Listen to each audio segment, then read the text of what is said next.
From country to rock and all the way to hip hop, all music stems from one ancestor, the blues. I'm One Bad Comic, and this is Vinyl Snacks.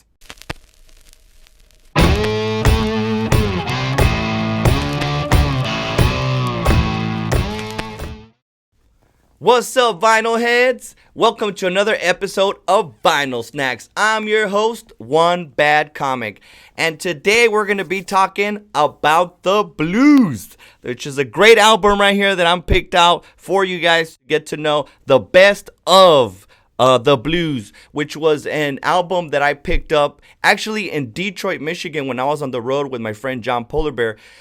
We ended up going to Jack White's recording store. It's called Third Man Records. So I went in there, super dope. They also make vinyls in the back, and you can actually see them printing vinyl records. It's really, really neat. But I had to get this because Jack White's such a huge fan of blues music. And there's this documentary that I saw. I think it's like a 4 or 5 part series on PBS called American Epic, which I highly recommend anybody watch because it pretty much dives into the history of American music. So you can go find a lot of good artists that you've never heard of. So this was real cool to pick up, especially like I said, Jack White actually produced the documentary along with T-Bone Burnett, which a lot of people know him from. You know, he's worked on some cool stuff, some good music. Old Brother, Where Art Thou? He was part of the soundtrack for that. So that was pretty cool. So here we have I guess what you can say, a compilation of so many amazing blues artists. So many good ones here. If you guys want to check out the album, they got a lot of good ones. They got Memphis Jug Band, Mississippi John Hurt, great musician for the blues. One of probably my favorite song of this album right here is one called Dark Was the Night, Cold Was the Ground.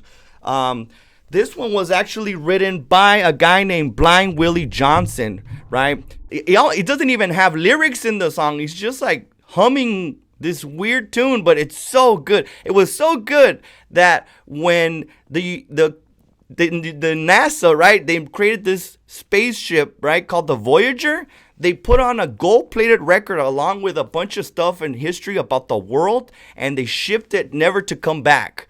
In that gold-plated album is this specific song that's being played out into space right now as we speak. So they shot it out. So if there's aliens that ever hear this, they're hearing that song. Isn't that insane? So who would have thought that he would have? And a lot of people don't even know much about him, but he's gonna outlive all of us if there's a civilization that catches it. So that's pretty neat. What's up, vinyl heads? I hope you're enjoying this episode of Vinyl Snacks. Just a quick reminder, December 1st, I'm going to be at the Addison Improv near Dallas and DFW. So make sure you guys check that show out. If you want to get your tickets early, you can do it, and you can do it by going on to improvtx.com/Addison Improv. Also, you can join my mailing list for future dates at onebadcomic.net. Let's get back to it, baby. Also, this is super weird because I didn't know what album I wanted to do, but I ended up waking up and being like, I think I want to do a blues album. So I picked this one up, and I realized that today, which is November 27th, was the day that a blues musician named Robert Johnson came to San Antonio and recorded one of the most legendary songs of all time, Crossroad Blues. Now, the history of Robert Johnson is extremely interesting because legend has it that Robert Johnson was a blues musician, but he wasn't very good, right? So there was people around that thought that he was really bad. For whatever reason, something happened. He left the town, came back a couple of months later, and was playing blues like nobody's ever heard before. Everybody around him was astonished that he had learned to play so well so quickly. When they asked him, like, how did you get so good so fast? He said that he went to these crossroads somewhere and he met the devil. He went ahead and handed him his guitar. The devil grabbed it, handed it back to him, and he was able to just play these licks that he never knew that he could do. People that played with him at that time say that he never even rehearsed. Anytime they would play something, he just already knew how to play it. So that's pretty crazy. So if you actually go into Robert Johnson, he recorded it November 27th here in San Antonio, Texas, at a hotel called the Gunter Hotel. So that song was recorded in San Antonio, Texas. Pretty amazing, right? It's super cool.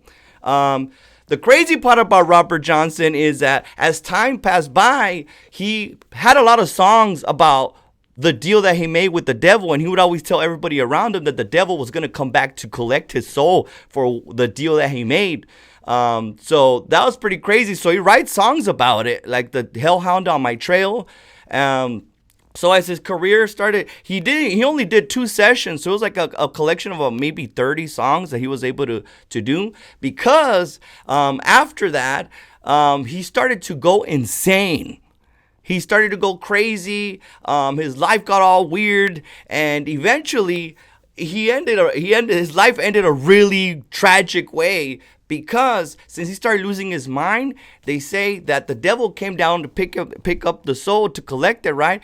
And people said that they found him crawling around like a dog, that he was acting like an animal on the ground because he went insane. So I guess in the end of it all, the devil came back and picked up his soul, which is pretty crazy. But again, he pretty much set the foundation for all the rock musicians that you heard, from the Rolling Stones to AC. Everybody knows everything about Robert Johnson, and I think we owe him everything. And I don't know, the devil kind of influenced it, but that's pretty much the history of it. So again, guys, The Best of Blues, highly recommend this album. And also don't forget to check out the documentary. You can probably check it out on Amazon.